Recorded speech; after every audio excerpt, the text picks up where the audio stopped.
article with you. So let's read it. Momentum and collisions. What is momentum? Momentum is a measurement of mass in motion. Remember, mass, think how much matter something has, which just means if it's big and heavy, it's got a lot of mass. If it's small and light, it doesn't have a lot of mass. Any object that is moving has momentum. In physics, momentum of an object is equal to the mass times the velocity. When you hear velocity, think speed.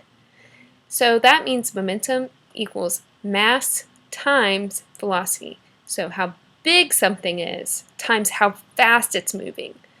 So if you have something that's really big, moving really quickly, it's going to have a lot of momentum.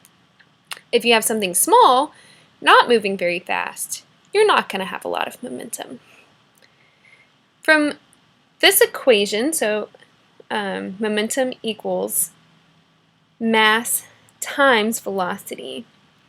You can see that both the velocity, speed of the object, and the mass, how big, have an equal impact on the amount of momentum.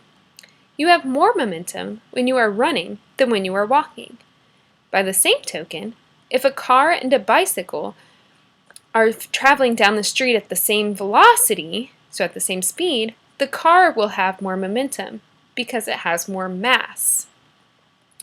How to measure momentum? Momentum is typically measured in kilograms times meters per second, or Newton seconds. I don't expect you to remember that. Because velocity is a vector, momentum is also a vector. This means that in addition to the magnitude of momentum, so how much momentum something has, it also has a direction. The direction of momentum is shown by an arrow or a vector. So basically, you have momentum going a certain direction. It's not like if you're moving forward, you have momentum going backwards. That doesn't make sense. Your momentum is going forwards. Okay. And if you were in reverse, like in a car, your momentum would be behind you and not in front of you. It has a direction. Collisions. When two objects bump into each other, this is called a collision. In physics, a collision doesn't have to involve an accident, like two cars crashing into each other, but can be any event where two or more moving objects exert forces on each other for a short period of time. Examples: one ball striking another on a pool table, a baseball bat hitting a ball, or your finger striking the key on the keyboard. Collisions and the conservation of momentum. An important theory in physics is the law of momentum conservation. This law describes what happens to momentum when two objects collide.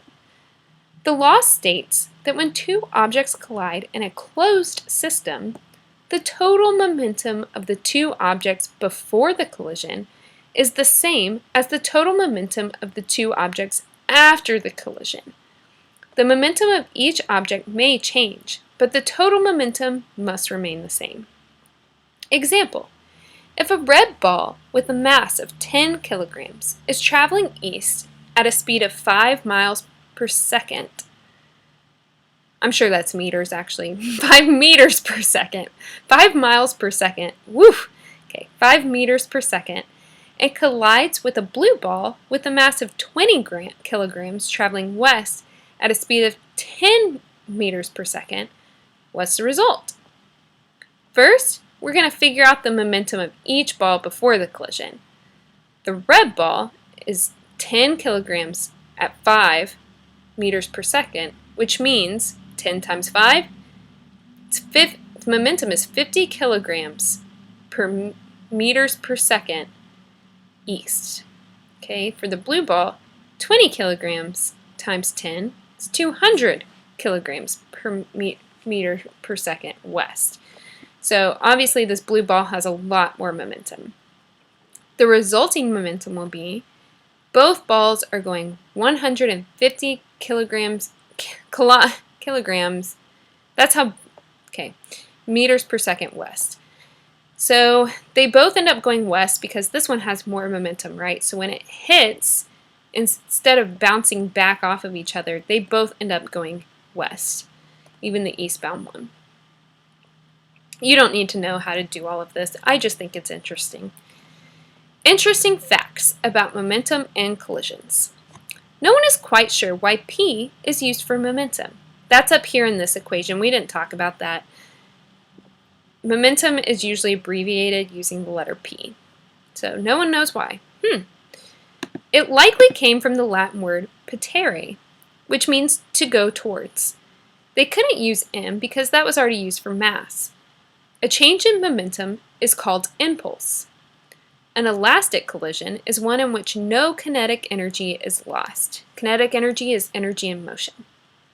An inelastic collision is one in which some of the kinetic energy of the colliding bodies is lost. This is because the energy is converted into another type of energy, like heat or sound. The recoil of a gun is because of the conservation of momentum. The gun moves back at a lower velocity than the bullet because of its greater mass. Okay, that's a lot to take in, but basically what I want you to take out of this is that momentum is mass times velocity. So how big, how heavy something is, times how fast it's moving. So the bigger an object, think of a semi-truck on the road, right? Versus like a little car. So if you had a big truck, it's got a lot of mass, it's huge, and let's say it's moving really fast. It has a lot of momentum. That means it's going to be really hard for it to stop because it wants to keep moving in the direction it's moving, at the speed it's moving. So it's got a lot of momentum. If you have a smaller car though, and it's not moving that fast, it won't have that much momentum. So it'll be easier to stop. That's why it's really scary if you're like in front of a train. Trains have a lot of mass. They're big. And that's part of the reason why it's really hard to stop. They have a lot of momentum going forward. So don't run out in front of any trains or any semi-trucks that are moving quickly. I think you probably knew that without understanding that it's because of a lot of momentum, why they're hard to stop. But just in case you didn't, don't try it. All right. Happy Thursday, everybody.